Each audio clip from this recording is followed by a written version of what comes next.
Galerinha, e aí vamos para nossa quinta aula, né? Nesse modelo de videoaula. Algumas turmas eu já me encontrei, fiquei muito feliz, né, de poder vê-los. Outras turmas eu ainda não tive a oportunidade, mas daqui a pouquinho a gente já se vê pelas aulas online. E aí eu explico melhor todos esses conteúdos, a gente revê tudo o que é necessário, né? Faz as correções, certo? Hoje nós vamos falar sobre o processo de abstração, né? Na aula anterior, eu passei para vocês a questão de como se dá, né, o abstracionismo, mas não tinha falado ainda sobre o processo, como é que isso vai ocorrendo, né? Como é que os artistas trabalham essa questão do abstracionismo, né? Porque nem todos já iniciam de fato, né, com o abstracionismo como a gente conhece. Eles passam por um processo até chegar realmente na abstração total da figura. Então, aqui tem uma imagem que eu gosto, né? Essa aqui, só para a gente se situar, então, né? É a nossa aula número 5. Esse slide, ele inicia lá na página 33 do nosso livro, tá? Para quem está sem o livro, acessa ele de forma online, que também dá, bem tranquilo, né? Então, lá na página 33. Processo de abstração. Aqui nós temos 3 imagens. Essas 3 imagens aqui são do mesmo artista, do Piet Mondrian.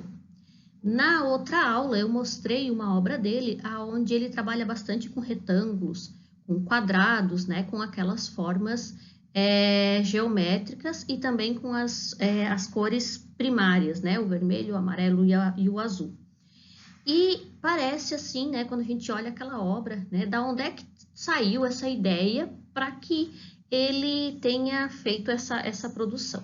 Então, aqui eu trouxe essas 3 obras. Isso aqui, ao longo da carreira desse artista, né, do Piet Mondrian, ele foi modificando a sua forma de produzir. Então, a gente pode perceber pela primeira ali, né, que realmente aparece uma árvore, né, ela tem uma relação realmente com o figurativo, a gente consegue identificar facilmente, né, tem vários detalhes, né, ele trabalha bastante ainda ele já trabalha, aliás, com as linhas curvas e tudo mais, mas ele retrata exatamente uma árvore. A gente consegue entender o que está sendo representado ali. Na número 2, aquela que está toda de cinza ali, né? Então, vamos dizer assim que é a segunda etapa, né? Depois de um tempo, ele ainda faz essas árvores, elas continuam com um certo detalhamento e tudo mais, ainda parece bastante com uma árvore, porém, as linhas, elas começam a ficar um pouco mais abstratas, né? Nós temos uma questão, né, de pinceladas mais marcadas, a questão das cores, né? A preocupação dele já é mais com a questão da demarcação de linha. E ainda parece uma árvore? Até parece, né? Principalmente porque a gente está comparando com aquela primeira, mas já inicia, sim, um processo de abstração, de simplificação daquela imagem, né? Todos aqueles galhos que tinha, eles já começam a se reduzir, né? Então, a gente já começa a perceber uma certa simplificação. Na número 3, né, que é a árvore em flor, então, seria, né, uma outra fase, um outro momento do artista em que ele trabalha uma questão da abstração um pouco maior, né? Então, nós temos aí um processo um pouquinho mais, vamos dizer assim, elevado em relação à questão do processo de abstração. Lembrando, essas 3 imagens, elas estão lá no livro, tá? Então, dá para acompanhar lá também, certo? Eu trouxe aqui, isso não está no livro, mas eu trouxe porque eu acho bacana para a gente entender que vários artistas passaram por processo de abstração, né? Esse aqui são desenhos do Pablo Picasso, aonde ele simplifica a imagem, né? Ele modifica a imagem de um touro. Então, Pablo Picasso ele é conhecido pela questão, né, do movimento artístico cubismo, onde ele transforma as produções dele em cubos, em retângulos, em triângulos, né? E ele mostra várias faces de uma mesma, de um mesmo objeto, de uma mesma pessoa, né? Então, essa obra, esses desenhos dele aqui, ó, refletem bem como é que ele também trabalhava essa questão do abstracionismo. Ele não fez só esse do touro, né? Ele fez inúmeros, tá? De vários animais diferentes. Então, ele foi traçando e cada vez mais, né? O desenho ele foi ficando mais simples, né? Até chegar no último ali, que ele usou pouquíssimas linhas. Tem um outro artista que eu trouxe e que também não está no livro, mas só para a gente entender um pouquinho essa questão do abstracionismo mesmo, tá? Lá no, esse artista aqui, ó, ele trabalha com o que a gente chama de pintura de ação. É uma pintura abstrata, mas o processo é diferente. Ele não está preocupado em fazer uma figura e depois ir desconstruindo como os outros fizeram.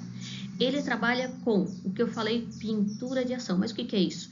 Ele pega a tinta, ele coloca a tela no chão, né? O suporte é colocado no chão, e a partir desse suporte, quando ele está no chão, ele vai derramando a tinta. Tá, mas professora, isso é arte? Bom, esse cara que é o Jackson Pollock, ele criou, né, essa forma de pintar. E ele justificou isso, né? Então, ele fez todo um trabalho de escrita, de contestação, realmente, né, desse trabalho dele. Portanto, né, sim, é considerado arte, sim, ele é um dos precursores, né, ele é o que começou isso tudo. Então, vale a pena a gente pensar, né, nesse processo de construção desse tipo de obra abstrata. Então, tintas mais fininhas, mais diluídas, tintas mais grossas, e ele foi trabalhando essa questão de jogar a tinta, outras ele só pingava, alguma ele jogava assim com o pincel, então com um pouco mais de força, então ele trabalhava isso aí. Óbvio que nenhuma obra consegue ficar igual a outra, porque tem toda essa questão da gestualidade, de como é que ele joga essa tinta, como é que isso funciona, né, totalmente lá na tela, certo? Então, aqui mais duas obras do Jackson Pollock, então, para a gente entender. Muitas vezes ele gostava de trabalhar com poucas cores, né? Então, a gente percebe que nas obras dele tem essa característica de, às vezes, né, a gente encontrar poucas cores, né? Ou seja, uma obra muito mais monocromática, né? Do que uma obra extremamente colorida. Aquela anterior, né? É algo que não era tão comum. O mais comum é isso mesmo, né? Os tons de marrom, os tons de cinza, essas cores que se entrelaçam e que ele fazia a combinação. Trouxe outro artista que eu achei fantástico.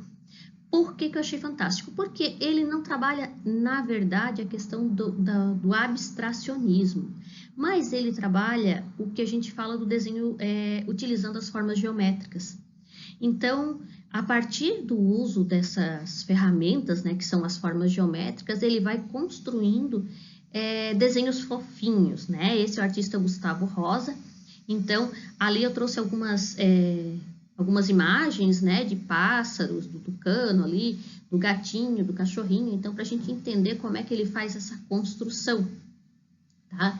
E para entender também, né, que de certa forma é um processo de desconstrução da figura, né? Só ele não chega naquele processo igual o Piet Mondrian, aonde se desconstrói totalmente. Mas aqui também existe um processo, de certa forma, né, de tentativa de abstração, né? Ele deixa algo mais parecido realmente com um desenho geométrico, o que também faz lembrar lá as obras do período modernista aqui do Brasil.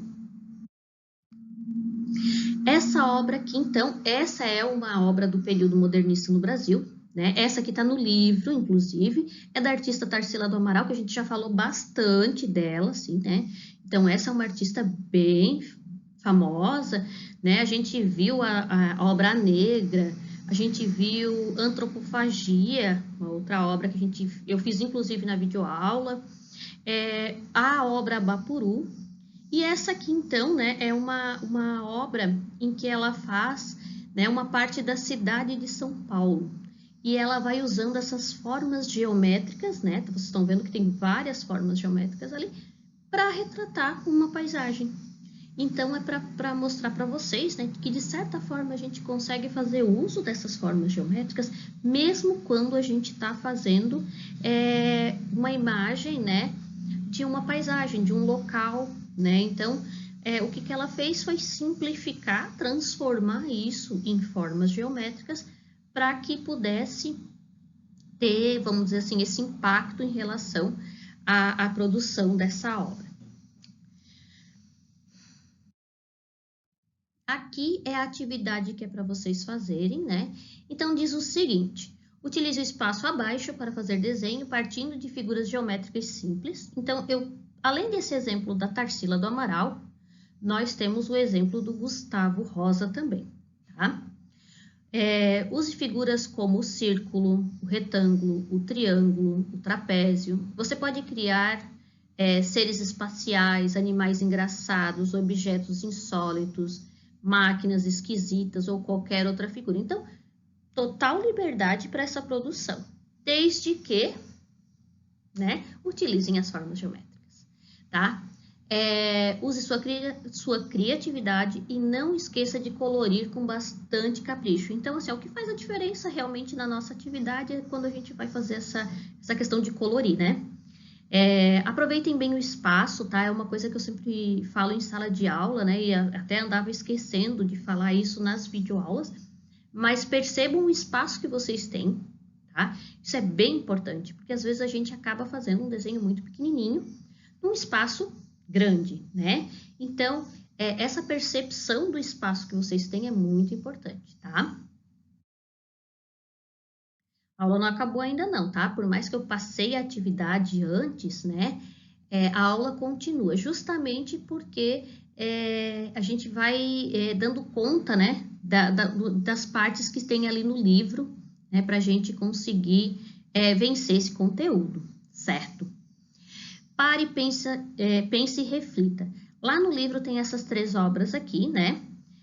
E que elas são bem diferentes umas das outras, apesar de o tema ser o mesmo. Nas 3 obras, né, a gente está falando do tema circo, porém, cada artista aqui, ele utilizou uma forma diferente, né, de retratar esse mesmo tema. Então, um aqui retratou a parte de fora do circo, como é que ele se constitui, né? Ou melhor, como ele se constituía, né, por um longo período, né? Não é muito da época, talvez, de vocês, mas na época em que eu era nova, né, os circos, eles eram a atração das cidades. Então, quando um circo chegava na cidade, gente, aquilo era, né, maior alegria, todas as pessoas estavam ansiosos por ir, aquela coisa, e aí a gente via aquela lona gigante, né, estendida, né, então aquilo realmente gerava uma ansiedade, uma vontade de conhecer e saber o que estava acontecendo lá. Essa outra obra aqui, ó, ela mostra, segunda, né, ela mostra uma outra situação em que o circo ele é visto de dentro, né?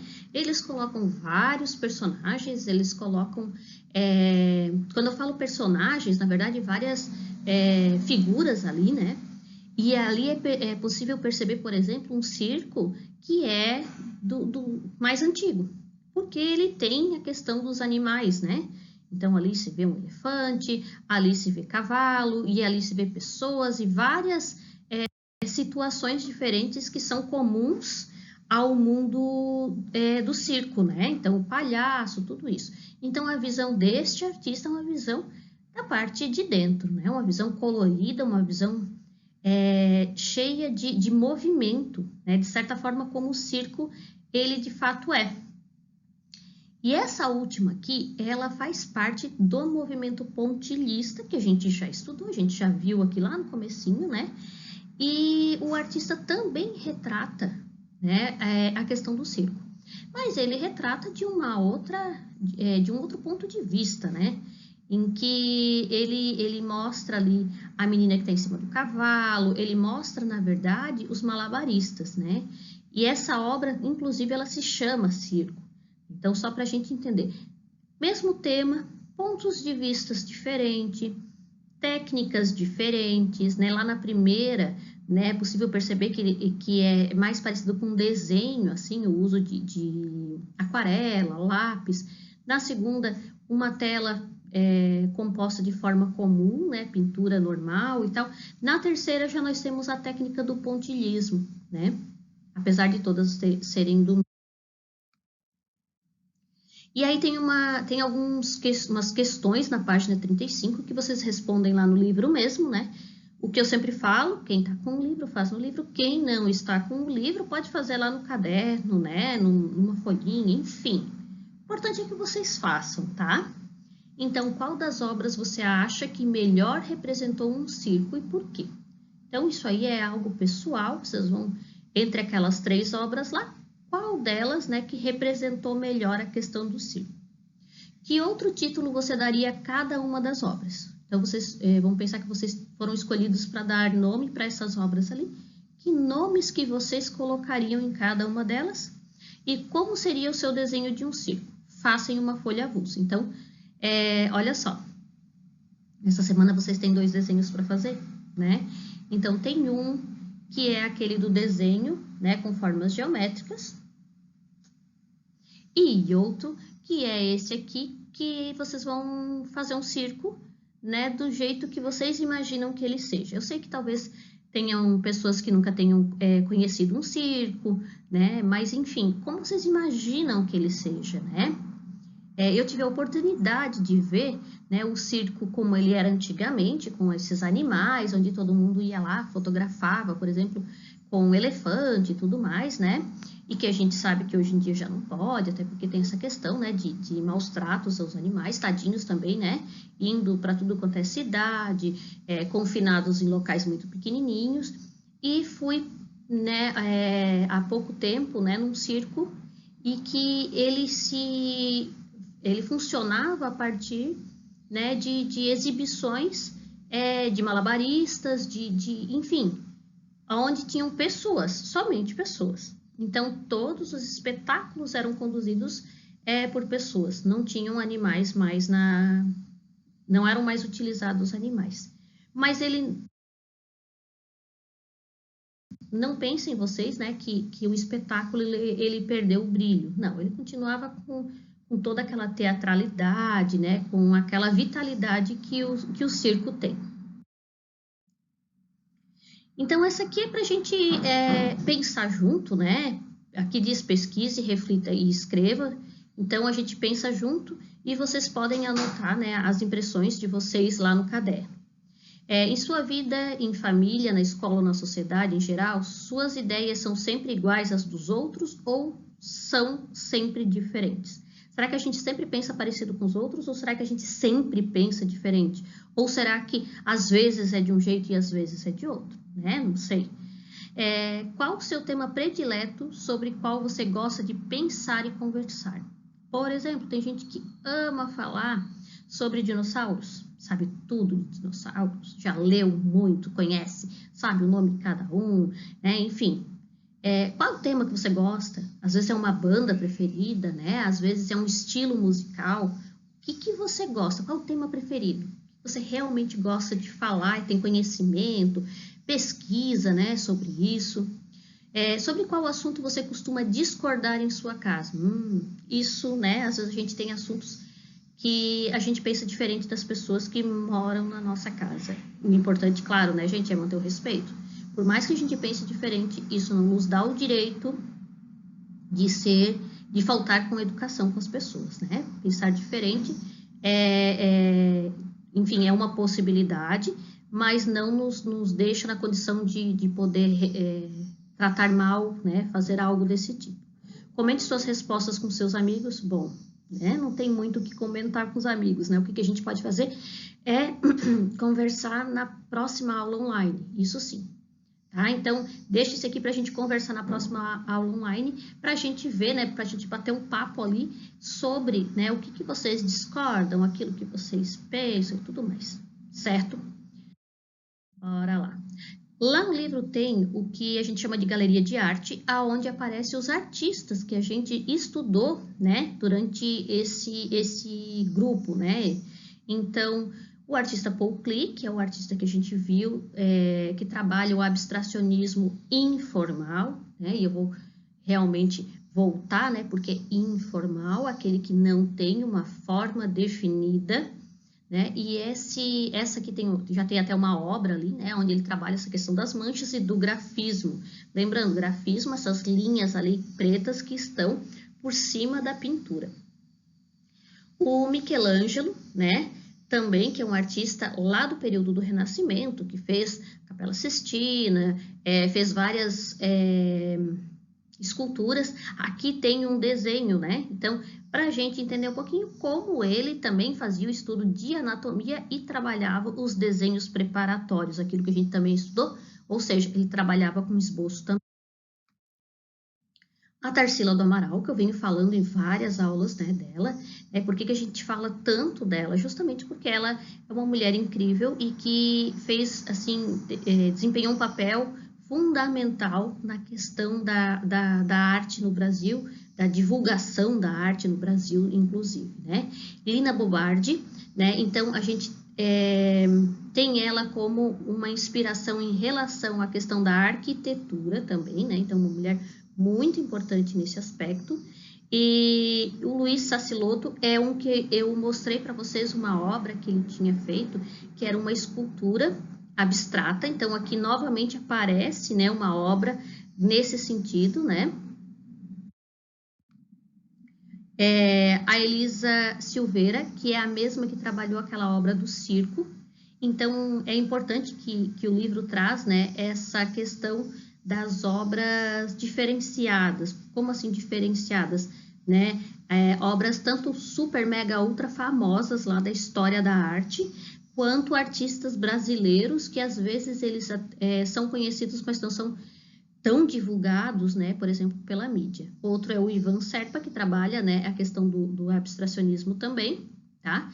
E o Antônio Bandeira, que tinha uma obra lá que se chamava Paisagem, lá na aula anterior, né? Então, ele também trabalha com a questão do abstracionismo, né? E se vocês, né, perceberem ali, ele trabalha com o abstracionismo informal. Gente, então, né? A gente vai acabando por aqui, né? Façam as atividades com muita atenção, muito cuidado, carinho, né? E depois a gente vai se falando através das aulas online. E é isso, meus amores. Beijo!